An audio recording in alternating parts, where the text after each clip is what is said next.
नमस्कार। आज श्रावण मास का 8वां दिन है और 8वें दिन में हम प्रवेश कर रहे हैं। शिव पुराण की कथा सुनाने के लिए हमारे साथ शैलिका जी बैठी हुई हैं, जो हमें 8वें दिन की कथा का श्रवण कराएंगी। शैलिका जी, बहुत बहुत नमस्कार। आप हमारे दर्शकों को 8वें दिन की कथा का श्रवण कराएं। शैलिका जी। जैसा कि हमने अपनी पिछली कथा में सुना था कि माता पार्वती जी बड़ी हो जाती हैं, तो यहीं से हम अपनी कथा को आरंभ करेंगे पुनः। तो सबसे पहले जो मैं यह बताना चाहूँगी, जब माता पार्वती जी बड़ी हो गई तो एक दिन क्या हुआ, जो हिमालय थे अपने राज्य में बैठे हुए थे, अपने सिंहासन पर बैठे थे, उसी समय जो है नारद जी का आगमन हो जाता है। जब नारद जी का आगमन हो जाता है तो जो हिमाचल है वो उनको नमस्कार करते हैं, उन्हें स्थान देते हैं और उनसे पूछते हैं कि आप मेरी इस कन्या के गुण और दोष के बारे में बताइए, क्योंकि यह कहा जाता है जो नारद जी थे वो सभी के भविष्य के बारे में बता दिया करते थे जो होने वाला है। तो फिर उनसे पूछा गया, जब हिमाचल ने उनसे पूछा माता पार्वती के भविष्य के बारे में, तो उन्होंने बोला कि ये इस कन्या के जो जीवन है, जो भविष्य है, उसमें कोई भी दोष नहीं है, परंतु एक बात ऐसी है कि जो इनका जो विवाह होगा ना, वो एक ऐसे वर से होगा कि जो कि कहते हैं दिगंबर होगा, और जो कि कहते हैं जिसके माता पिता नहीं होंगे, जिसका कोई कुल नहीं होगा, और जो कि कहते हैं हमेशा ही जो जिसके अंदर कोई गुण नहीं है और वो अमंगलकारी है, एक ऐसे वर से जो है इसका विवाह होगा। जब हिमाचल ने और जो उनकी माता थी उनकी मैना, जब उन्होंने यह सुना तो बहुत अधिक दुखी हो गए कि उनकी इतनी प्यारी कन्या जिससे वे इतना स्नेह करते हैं, उसका विवाह वो किसी ऐसे पुरुष के हाथों अपनी कन्या का कन्यादान कैसे कर सकते हैं। तब फिर उन्होंने यह सोचा, तो उन्होंने कहा कि इसका कोई उपाय बतलाइए नारद जी, कि हम अपनी कन्या का विवाह ऐसे पुरुष से नहीं करना चाहते। तो नारद जी ने बोला कि मेरी कोई भी बात असत्य नहीं होती, जो मैंने कहा है वो सत्य ही होगा। तो उसके बाद नारद जी ने कहा कि मैं एक बात तो कहता हूँ और एक उपाय भी बतलाता हूँ कि अगर तुम्हारी जो वो है, जैसा कि मैंने आपको बताया कि अमंगलकारी, जिसके अंदर कोई गुण नहीं है, क्योंकि शिव जी ही एक ऐसे हैं जिनके अंदर इतने सारे गुण हैं जो अवगुण को गुण में बदल देते हैं, जो अमंगल है उसको मंगल में बदल देते हैं, इसलिए उनको ऐसा बोला जाता है। जो निर्विकार है, अनादि है, ऐसे तो सिर्फ एक ही है जो शिव है, क्योंकि उन्होंने ही माता पार्वती के बाद जो है दिगंबर रूप धारण करा था और जो है कुबेश वस्त्र उन्होंने धारण किए थे, उन्होंने मुंडों की माला पहनी हुई थी। केवल एक वही है जिसके साथ माता पार्वती जी का विवाह होगा।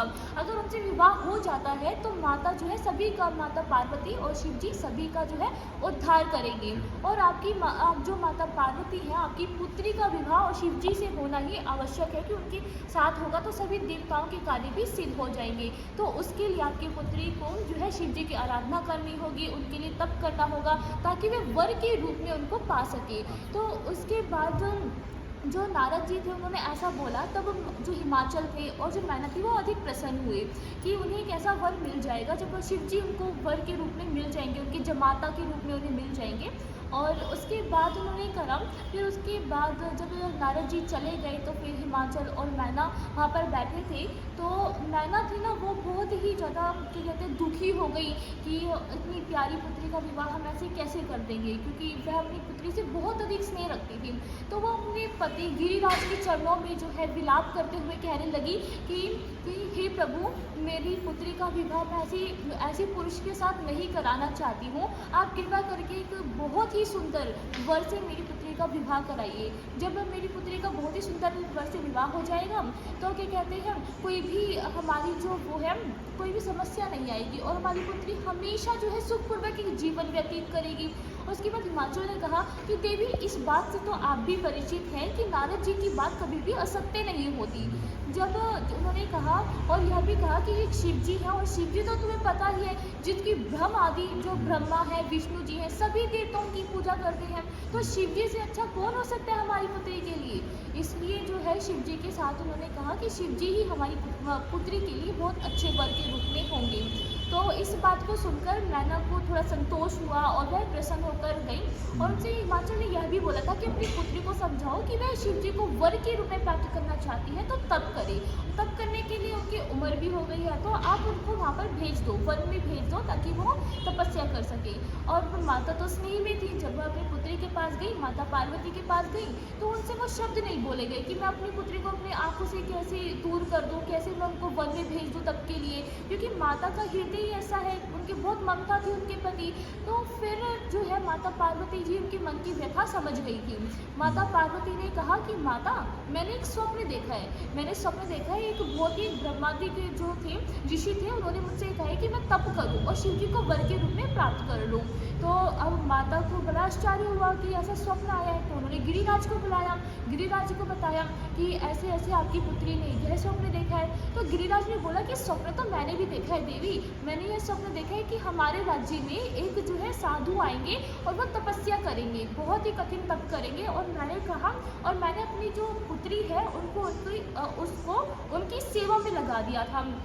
तो फिर बहुत मतलब समय बीत जाता है, और जो साधु थे वो असल में थे महादेव एक साधु का वेश बनकर उसी गुफा में जो है तपस्या करने आए थे अपने गणों के साथ, उन्हें तपस्या करनी थी। जो उन्होंने स्वप्न देखा था वो कुछ समय बाद सच हो जाता है कि महादेव जी जब साधु के रूप में आते हैं और फिर जो अपनी पुत्री को उनके पास भेज देते हैं। तो इस तरह से माता पार्वती जी जो है उनकी सेवा में लग जाती है। परंतु जब जिस तरह से वो कामदेव को भस्म करेंगे और जिस तरह से माता पार्वती उनको वर के रूप में प्राप्त करेंगी, तो यह कथा हम आगे श्रवण करेंगे। धन्यवाद।